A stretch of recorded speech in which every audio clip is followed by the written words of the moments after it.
बिलासपुर के एक छात्रावास में उस वक्त हंगामा मच गया जब छात्राओं ने अधीक्षिका के खिलाफ मोर्चा खोलते हुए गंभीर आरोप लगाए। छात्राओं का आरोप है कि छात्रावास में लंबे समय से अनियमितताएं चल रही है, लेकिन शिकायतों के बावजूद कोई कार्रवाई नहीं हो रही है। छात्रों के मुताबिक अधीक्षिका की बेटी छात्रावास परिसर में रह रही है और कथित तौर पर 2 कमरों पर कब्जा किए हुए है। इतना ही नहीं, छात्राओं ने भोजन व्यवस्था में कटौती, शासन द्वारा स्वीकृत बजट के अनुरूप भोजन नहीं दिए जाने और विभिन्न फार्मों के नाम पर अवैध वसूली किए जाने के भी आरोप लगाए हैं।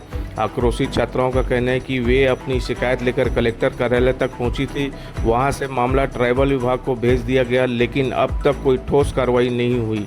इससे छात्राओं में भारी नाराजगी देखने को मिल रही है। छात्राओं ने यह भी आरोप लगाया कि जांच के लिए पहुंची विभागीय अधिकारी ने उनकी समस्याओं को गंभीरता से नहीं सुना और केवल अधीक्षिका से चर्चा कर मामले को टालने का प्रयास किया। मामले की जानकारी मिलने पर मीडिया टीम भी मौके पर पहुंची। हालांकि संबंधित अधिकारी ने कैमरे के सामने कोई बयान देने से इनकार कर दिया। मीडिया के सवालों का जवाब देने के बजाय वे कैमरा बंद करने को आग्रह करती रही और बिना प्रतिक्रिया दिए वहां से निकलने का प्रयास करती नजर आई। फिलहाल छात्राएं निष्पक्ष जांच और दोषियों पर कार्रवाई की मांग पर अड़ी हुई है।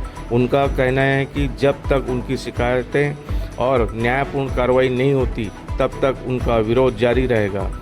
अब बड़ा सवाल यह है कि आखिर छात्राओं के गंभीर आरोपों पर जिम्मेदार विभाग कब कार्रवाई करेगा और क्या छात्राओं को उनकी शिकायतों का न्याय मिल पाएगा। हमारे हॉस्टल में बहुत सारी चीज़ें हो रही है सर, जैसे कि मैम बहुत हद तक हमें परेशान कर चुकी है। अब काफ़ी टाइम से हम परेशान हैं।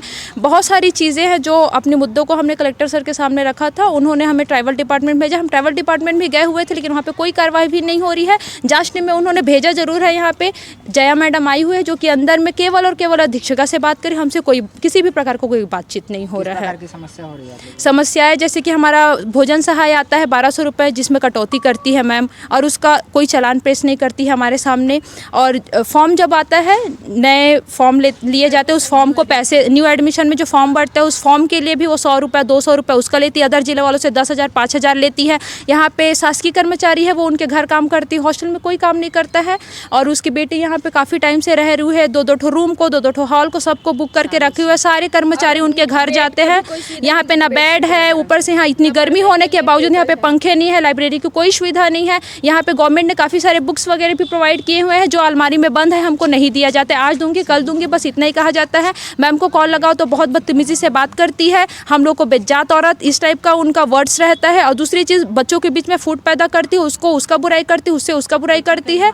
और हम लोग को सीधा कहती है कि तुम लोग यहाँ से निकलो, ऐसा अगर एग्जाम हो गया निकलो। हमारा ये है सर, अभी एग्जाम हो चुका है लेकिन हमारा प्रैक्टिकल नहीं हुआ है। बहुत सारे रिसर्च पेपर लिख रहे हैं और हमारा ये कहना है कि 15 जुलाई तक के लास्ट एग्जाम है हमारे बैच वालों का, तो हम साथ में निकल जाएंगे करके हम बोल रहे, क्योंकि हम इसके बाद गाँव वापस नहीं जाएंगे। हम अपना व्यवस्था देख रहे हैं, रूम रेंट ढूंढ रहे हैं। जैसे ही हमारा होगा, हमारे बैच वालों का सबका एग्जाम खत्म होगा, हम सबके सब साथ में निकल जाएंगे। ये हमारा है भाई। कुछ टाइम, इतने साल हम रह चुके हैं, 1 महीने के लिए क्यों इस तरीके से निकाला जा रहा है। हम तो स्वेच्छा से निकलेंगे क्योंकि हमारे ही तो जूनियर्स आएंगे वहाँ पे जो इस रूम में रहेंगे, तो हम खुद निकलना चाहते हैं। लेकिन इस तरीके से प्रेशराइज करना, अगर हम आवाज़ उठा रहे हैं तो तुम लोग निकलो, मतलब निकलो। ट्राइबल डिपार्टमेंट जा रहे हैं, कोई हमारी बात ही नहीं सुन रहे हैं। वहाँ पे स्क्रॉल कर रहे थे, फ़ोन चला रहे हैं सर लोग, तो हंस रहे हैं, इस टाइप का हो रहा है। सब चीज़ों की शिकायत और किसको की है आपने?